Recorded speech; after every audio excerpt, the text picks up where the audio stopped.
আসসালামু আলাইকুম এভরিওয়ান। আবারও চলে আসলাম নতুন একটি রেসিপি নিয়ে।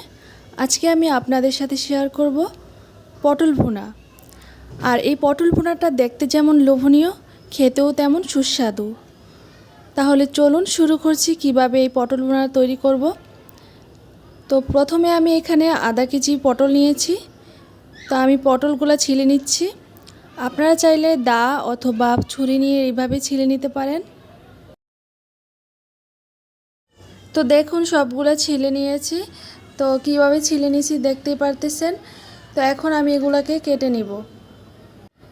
তো কেটে নেওয়ার জন্য প্রথমে একটা নিয়ে নিচ্ছি আর দুই সাইডগুলো কেটে দিব। তো পটলগুলো চাইলে অনেক ডিজাইনে কাটা যায়। তো অনেকে আস্ত কাটে, কিন্তু আমি আস্ত কাটবো না। আস্ত কাটলে ভিতরে কিছুই যায় না, তো খেতে ভালো লাগে না। তো দেখুন আমি কিভাবে কাটতেছি। মাঝখান দিয়ে ফাড়ি দিয়ে দিয়েছি আর সাইডগুলো আমি এভাবে কেটে নিচ্ছি।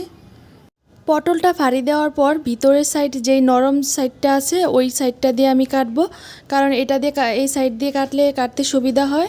আর বাহির সাইড দিয়ে কাটলে শক্ত থাকে, কাটলে সুন্দর হয় না, সুন্দরভাবে কাটা যায় না। তো আমি আরেকটা নিয়ে নিচ্ছি। তো মাঝ বরাবর ফাড়ি দিয়ে আমি লম্বালম্বিভাবে কুচি করব। তো আমি দুইটা ডিজাইনই কাটতেছি, আর অন্য ডিজাইন কোনো কাটবো না। তো আপনারা চাইলে বিভিন্ন ডিজাইনে কাটতে পারেন, তবে আমার কাছে এই ডিজাইনের কাটাটা ভালো লাগছে, কারণ কি কুচি কুচি করলে এক সাইড লেগে থাকবে আর আরেক সাইড কুচি কুচি হয়ে থাকবে। তারপর ভিতরেও সব মশলা যাবে, খেতেও ভালো লাগবে। তো এইভাবে করে এই দুই ডিজাইনের আমি সবগুলা কেটে নিব। তো আমি আরেকটা কেটে দেখিয়ে দিচ্ছি কিভাবে আমি কাটতেছি। তো দেখুন নরম সাইডটা দিয়ে কাটলে কিভাবে সহজে কাটা যায়। তো দেখুন সবগুলো কাটা হয়ে গিয়েছে। আমি দুইটা ডিজাইন কেটেছি। তো এগুলা কিন্তু আমি ছিলে নেওয়ার পর ধুয়ে নিয়েছি ভালোভাবে। তো এখন লবণ দিয়ে দিচ্ছি স্বাদ মতো, আর দিয়ে দিচ্ছি হলুদ একটু কালারের জন্য হাফ চা চামচ। তো এখন ভালোভাবে মেখে দিব। ভালোভাবে মেখে দিচ্ছি যাতে ভিতরে ভিতরে লবণ আর হলুদ যায়। তো আমি ঘষে ঘষে মেখে দিচ্ছি। এখন চুলায় চলে আসলাম আর তেল দিয়ে দিচ্ছি পটলগুলো ভেজে নেওয়ার জন্য। তেলটা গরম হয়ে আসলে এক এক করে পটলগুলো দিয়ে দিব। তো সবগুলা একসাথে জায়গা হবে না, তো আমি দুইবার তিনবার করে ভেজে নিব। তো এক পাশ হয়ে গিয়েছে, এখন উল্টিয়ে দিব।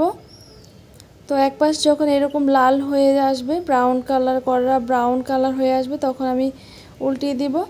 তো ওই পাশটা এইভাবে ব্রাউন কালার করে নিব। পটলগুলো অপর পাশও হয়ে গিয়েছে, এখন উঠিয়ে নিব। তো এইভাবে করে আমি সবগুলো ভেজে নিব।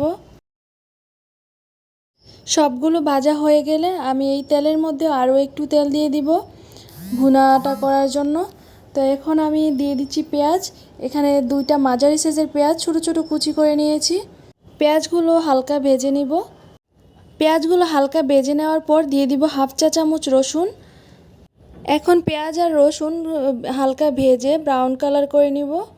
এইরকম একটা কালার চলে আসলে এই পর্যায়ে দিয়ে দিব হাফ কাপ পানি, দিয়ে দিব স্বাদ মতো লবণ আর 5টা কাঁচামরিচ, হাফ চা চামচ হলুদের গুঁড়া, 1 চা চামচ মরিচের গুঁড়া, 1 চা চামচ ধনিয়ার গুঁড়া। মশলাগুলো দিয়ে কিছুক্ষণ কষিয়ে নিব। যতক্ষণ পানিটা শুকিয়ে তেলটা বেশি না উঠবে ততক্ষণ কষিয়ে নিব। তো দেখুন কষানো হয়ে গিয়েছে, তেলটাও বেশি উঠেছে। এই পর্যায়ে দিয়ে দিব আরও হাফ কাপ পানি।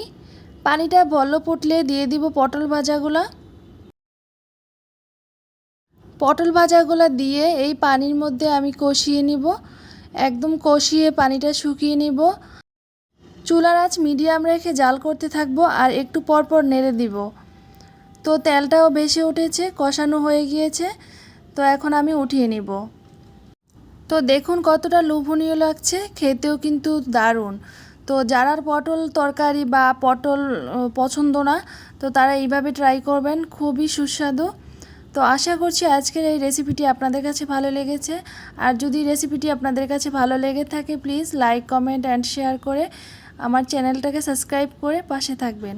ওকে, আল্লাহ হাফেজ, আসসালামু আলাইকুম।